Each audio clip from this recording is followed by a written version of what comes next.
Water వస్తాయి, water వస్తే మట్టి మీకు కొట్టుకెళ్ళిపోద్ది, కొంచెం కలిసిపోద్ది. 1 వీక్ బ్యాకే చెప్పారు. నేను ఇలా సైకిల్ మీద వెళ్తే చూసేట్టు చెప్పాను. ఒక్క తీయపోతే ఎట్లా, ఇది వర్షాకాలం కదా అది. నన్ను అక్కడ చూసి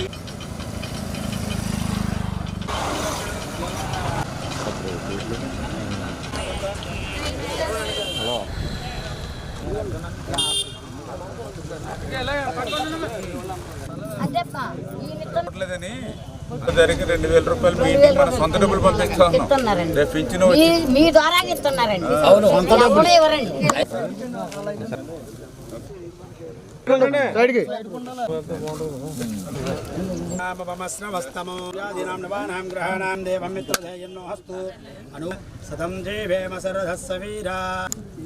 ధ్రువం ముహూర్తో హస్తు జాతవేదాయుష్మంతం కరోతి విద్యుత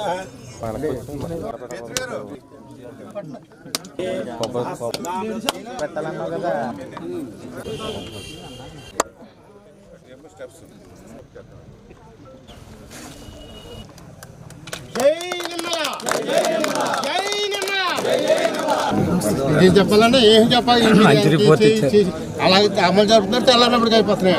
ఏం మంత్రి అలా చేయలేదు. ఈరోజు ఎలమంచిలి మండలం కట్టుపాలెం గ్రామంలో కొప్పనాతి కృష్ణమ్మ పునరావాస స్కిల్ డెవలప్మెంట్ సెంటర్ కళ్యాణ మండపం శంకుస్థాపన. బీసీ అంటే తెలుగుదేశం, తెలుగుదేశం అంటే బీసీ. ఈరోజు కూడా కూటమి ప్రభుత్వం అధికారంలోకి వచ్చిన తర్వాత ఆ బడుగు బలహీన వర్గాలకు అత్యధికమైనటువంటి ప్రాధాన్యత ఈరోజు తెలుగుదేశం, జనసేన, బీజేపీ అందిస్తూ, అందులో కూడా ముఖ్యంగా ఈరోజు మన పాలకొల్లు నియోజకవర్గంలో కూడా ఈరోజు అనే కాదు, ఆ రోజు 2014 నుండి ఈ రోజు వరకు కూడా బీసీలకు అత్యున్నతమైనటువంటి ప్రాధాన్యతనిస్తూ, అందులో భాగంగానే ఎప్పటి నుంచో కలగా ఈ నియోజకవర్గంలో మిగిలిపోయినటువంటి గౌడ సెట్టుబలిజి భవనానికి ఆ రోజు 14-19లో 1,50,00,000 రూపాయలు ఇచ్చాం. మళ్ళీ ఈరోజు 24 అధికారంలోకి వచ్చిన తర్వాత మళ్ళీ 3 కోట్ల రూపాయలు ఈరోజు ఇచ్చి ఆ గౌడ సెట్టుబలిజి భవనాన్ని నిర్మాణాన్ని ముందుకు తీసుకెళ్లడంలో కానీ, అదేవిధంగా ఈరోజు ఒక పెనుమదం గ్రామం కానీ, ఒక మట్టపోర గ్రామం కానీ, ఒక మేడపాడు గ్రామం కానీ, ఒక కలగంపూడి గ్రామం కానీ, ఒక వెలివెల గ్రామం కానీ, ఒక ఆగర్తిపాలెం గ్రామం కానీ, ఇట్లా చెప్పుకుంటూ పోతే ఏ గ్రామానికి పోయినా కూడా వీళ్ళ పెద్ద ఎత్తున గౌడ సెట్టుబలిజ బీసీ భవనాలని పెద్ద ఎత్తున ప్రాధాన్యతనిచ్చి ఈరోజు మేము పూర్తి చేసి వాళ్ళందరికీ కూడా బీసీలకి ఒక ఆస్తిగా ఆ గ్రామాల్లో ఈరోజు ఆ కమ్యూనిటీ హాల్స్ని, కళ్యాణ మండపాలని మేము నిర్మాణం చేసి ఈ కూటమి ప్రభుత్వం ఇస్తున్నటువంటి పరిస్థితి. అందులో భాగంగానే ఈరోజు కట్టుపాలెంలో కూడా అగ్నికుల క్షత్రియులు, ఎందుకంటే గోదావరి తీరానుంటారు, సముద్ర తీరానుంటారు, నిత్యం ప్రమాదాలతోటి వీళ్ళ జీవితం ముడిపడి ఉంటుంది. ఇంటి నుంచి బయటికి వెళ్ళిన తర్వాత మళ్ళీ ఇంటికి వచ్చేంత వరకు కూడా మరి ఈవేళ వీరి జీవితాలు దినదిన గండంగా ఉండేటువంటి పరిస్థితి.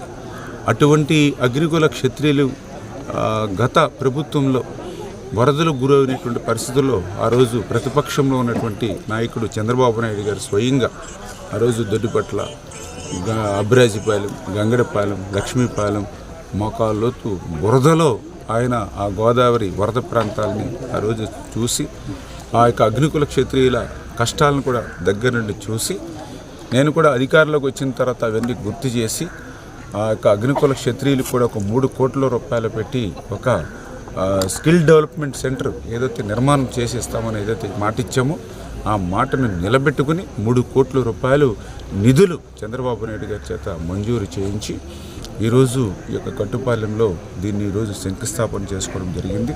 ఖచ్చితంగా ఈ మిగిలినటువంటి సామాజిక వర్గాలు కూడా ఎవరికి ఏ ఇబ్బంది లేకుండా ఇంకా ఇక్కడ కూడా ఇరిగేషన్కి సంబంధించినటువంటి శాఖను కూడా పోరంబోకు స్థలాన్ని కూడా ఐడెంటిఫై చేసాం. 70 సెంట్లు ఇక్కడ కూడా ఇంకా కొంత సైట్ ఉంది. ఇవన్నీ కూడా ఈ యొక్క గ్రామంలో ఉన్నటువంటి అవసరాలు, గ్రామంలో ఉన్నటువంటి సామాజికంగా ఇతర ఎవరైతే ఉన్నాయో వాళ్ళందరి అవసరాలు తీర్చేటువంటి విధంగా ఈ ప్రభుత్వం వాటిని కూడా నిధులిచ్చి మంజూరు చేసి ముందుకు తీసుకెళ్తామని చెప్పి మీ ద్వారా ఈ సందర్భంగా తెలియజేసుకుంటూ, ఈ రకంగా బీసీల అభివృద్ధికి, బీసీల సంక్షేమానికి కట్టుబడినటువంటి ప్రభుత్వం కూటమి ప్రభుత్వం.